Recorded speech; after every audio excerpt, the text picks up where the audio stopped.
Buenas tardes, compañeros. Somos el equipo 6. En esta ocasión vamos a presentar el concepto de polimorfismo y nos enfocaremos principalmente en el polimorfismo paramétrico.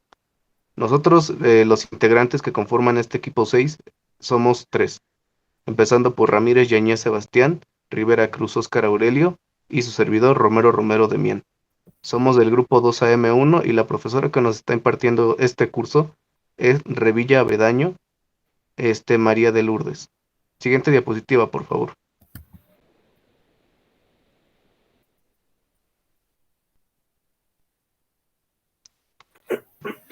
Bien. Los contenidos que vamos a tocar durante esta ocasión, esta diapositiva, son los siguientes. Pasaremos desde la introducción del polimorfismo, una definición precisa del mismo. Veremos desde otro punto de vista su raíz etimológica para poder comprenderlo de mejor manera. Y por otro lado, el polimorfismo también lo veremos cómo funciona este concepto como un pilar fundamental en la programación orientada a objetos. Como siguiente apartado tendremos la importancia del uso del polimorfismo, los tipos del polimorfismo en el punto 3. Dentro del punto 3 tenemos el 3.1, que es el polimorfismo paramétrico. Ya como dijimos, haremos énfasis en él. ¿Esto por qué? Porque hay otros tipos de polimorfismo eh, que tienen como dentro de sí, por ejemplo, las funciones virtuales amigas. Sin embargo, esos temas todavía no han sido tocados, pero lo serán con el siguiente equipo, el equipo 7. Por eso solo haremos énfasis en el polimorfismo paramétrico. Como siguiente punto también tendremos cómo es la sintaxis del polimorfismo, cómo lo escribimos en nuestro código. También pasaremos por el uso del polimorfismo, su uso del polimorfismo paramétrico y llegaremos a una conclusión. Y como punto final tendremos una actividad que complementará lo dicho en esta presentación. Ya dicho lo cual, vamos a empezar con la presentación. Siguiente diapositiva. Introducción. En términos generales, el concepto de polimorfismo a menudo se expresa por la frase una interfaz, múltiples métodos, lo que significa que es posible diseñar una interfaz genérica para que un grupo de actividades relacionadas, disculpen. Es evidente que esta forma de tratar ayuda a reducir la complejidad del diseño, pues permite usar una misma interfaz para especificar un conjunto de acciones similares. Será el compilador el que tendrá que seleccionar la acción concreta, esto es el método, para aplicar en cada situación. Como ya vemos, el polimorfismo es una herramienta que nos ayuda, como se ha dicho, a hacer el código un poco más eficiente, un poco más rápido y también, por lo tanto, haremos el trabajo más sencillo. En términos de la practicidad. Siguiente diapositiva, por favor. Ahora vamos a pasar con la definición del polimorfismo. El polimorfismo está clasificado como un concepto pilar y fundamental de la programación orientada a objetos, siendo este el que implementa en algunos lenguajes la capacidad de definir clases diferentes que tienen métodos o atributos denominados de forma idéntica, pero que se comportan de manera distinta. Del otro lado tenemos la etimología del polimorfismo. ¿Esto para qué? Solamente para brindar una forma, un concepto, una percepción de la palabra desde su origen. Por ejemplo, la palabra polimorfismo está conformada por raíces griegas, la cual significa muchas formas. Su composición léxica está formada por el prefijo poli y por el elemento prefijal y subfijal morfo. De esta forma, así como la herencia está relacionada con las clases y la jerarquía, y su jerarquía, el polimorfismo lo está con los métodos de la propia clase. Una vez dicho esto, seguiremos con la siguiente diapositiva. En este punto vamos a explicar la importancia del uso del polimorfismo. El polimorfismo permite estandarizar la llamada métodos del mismo modo, también nos permite extender el funcionamiento ya establecido a través de la sobrecarga de métodos, de modo que si el comportamiento del método de una superclase no es suficiente, podemos ampliarlo en clases heredadas. Bien, ahora le voy a ceder el mando a mi compañero Oscar, que nos seguirá explicando más conceptos y fases del polimorfismo.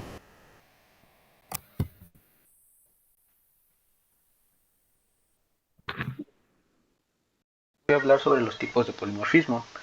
El polimorfismo universal puede trabajar un grupo infinito de tipos, es decir, o sea, puede trabajar varios a la vez. Para el polimorfismo universal, como ya lo mencioné, es para un grupo infinito de tipos con una estructura común. Esto hace que el código sea el mismo y dando más facilidad para mantener, ya que siendo un solo código, pues es fácil darle mantenimiento a un solo, independientemente de la cantidad de tipos que se tengan. Por otra parte tenemos el polimorfismo ad hoc. Trabaja para grupos finitos, posibles no relacionadas y distintas. Entonces el código a implementar va a variar de un tipo a otro. Ahí en el diagrama podemos ver el polimorfismo universal incluye inclusión, paramétrico y en fila, y el ad hoc sobrecarga y coerción. Siguiente, por favor. El polimorfismo paramétrico, o también conocido como polimorfismo dinámico, es aquel que no incluye ningún tipo de especificación sobre el tipo de datos que trabaja. Es decir, puede ser utilizado con todos los tipos de dato compatible. Un ejemplo de esto son las funciones o métodos que hemos trabajado, que son del tipo void. Cuando usamos void imprime, void pide, cosas de ese tipo que ya hemos trabajado, a esto nos referimos. Siguiente, por favor. La sintaxis es de lo más sencillo. Para esto vamos a utilizar una palabra reservada, que es virtual void, seguida del nombre del método. Digamos, esto solo se hace en la clase madre o en la superclase, como lo quieran ver. O sea, es virtual void y seguido del nombre del método, porque en las clases derivadas solo se va a aplicar el nombre del método, ya sin la palabra reservada. Esto lo explico un poco más a fondo más adelante.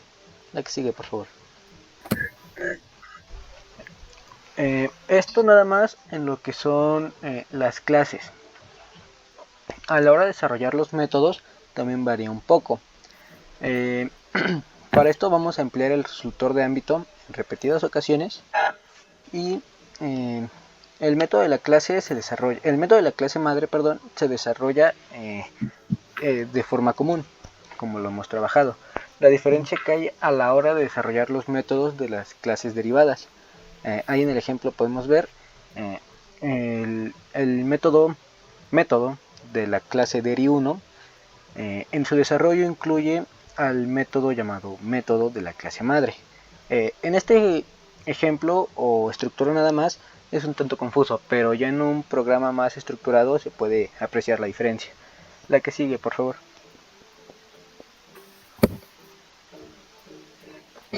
Aquí podemos ver un ejemplo de código.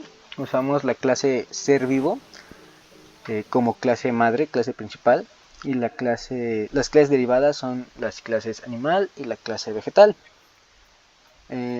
Tenemos como en la clase ser vivo, string, respiración y alimentación en la parte privada, pero nuestro método en este caso es mostrar, o sea que nos va a mostrar esta información de un ser vivo. Ahora, para la clase animal, aparte de lo que es la respiración y la alimentación, tenemos el string raza que nos va a dar una característica más. Y en la parte pública, esto es importante también, tanto el virtual void como los métodos subsecuentes en las clases tienen que ir en la parte pública, de lo contrario no va a funcionar. Y aquí podemos ver cómo el método mostrar es igual en cada clase. Eso se ve ahorita nada más que estamos viendo desde la parte de las clases. Ya para finalizar, en la clase vegetal tenemos otro dato que en este caso sería el string fruto, el fruto que brinda esta planta, por así decirlo. Y en la parte pública nuevamente está el método mostrar. La que sigue, por favor.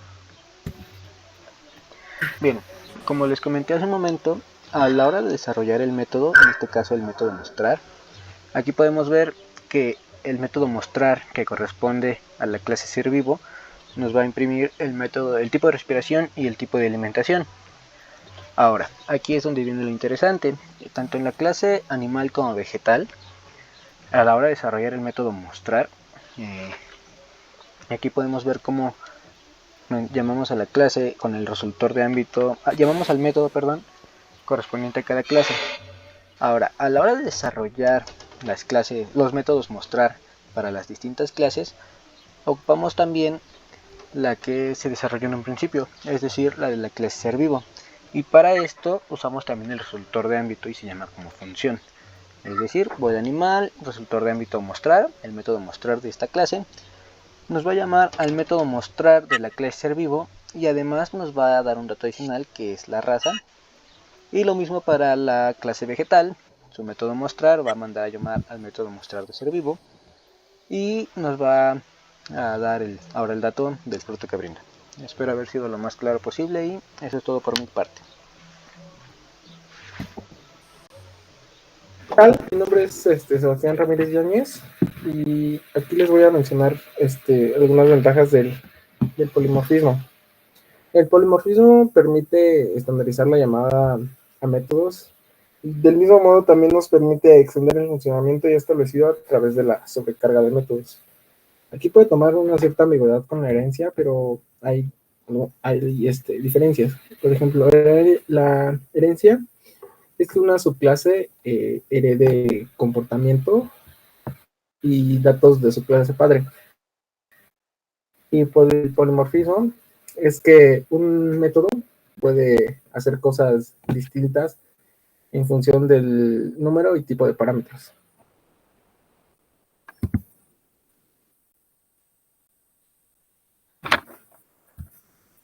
Aquí en la imagen tenemos un ejemplo donde tenemos una clase padre de nombre transporte con sus dos métodos ya definidos, avanzar y frenar.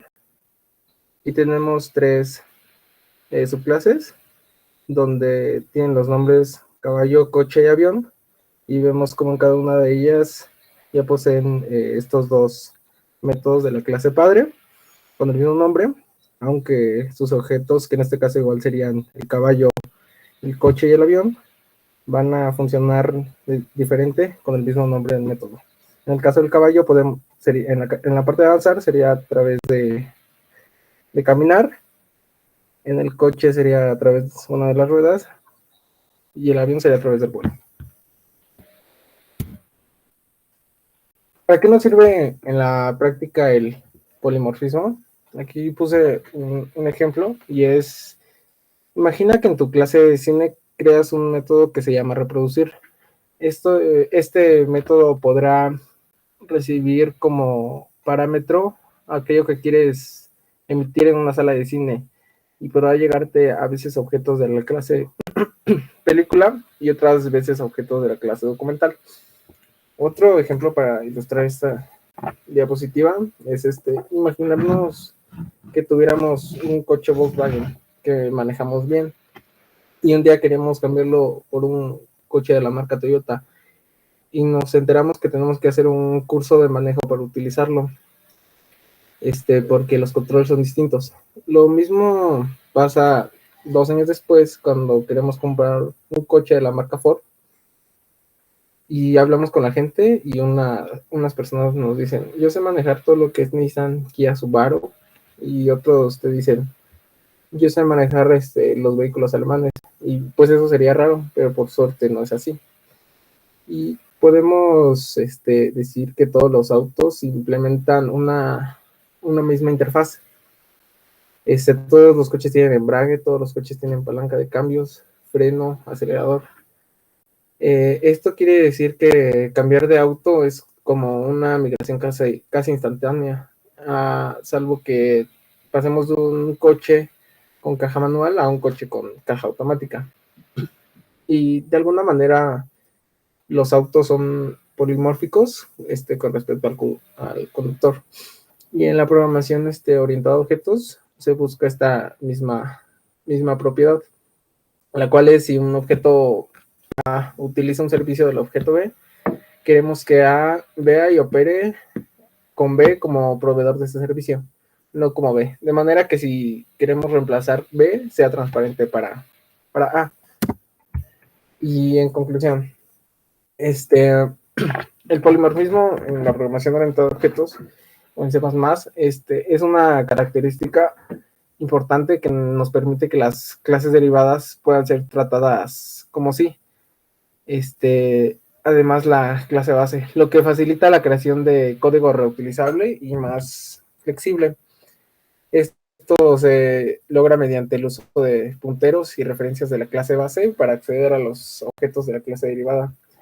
También el polimorfismo permite estandarizar la llamada a métodos. Del mismo también nos permite extender el funcionamiento que ya está establecido a través de la sobrecarga de métodos. De modo que si el comportamiento del método de una superclase no es suficiente, podemos ampliarlo en clases heredadas. Esta fue toda la presentación por parte del equipo 6 y muchas gracias por su atención. Y seguimos con una actividad.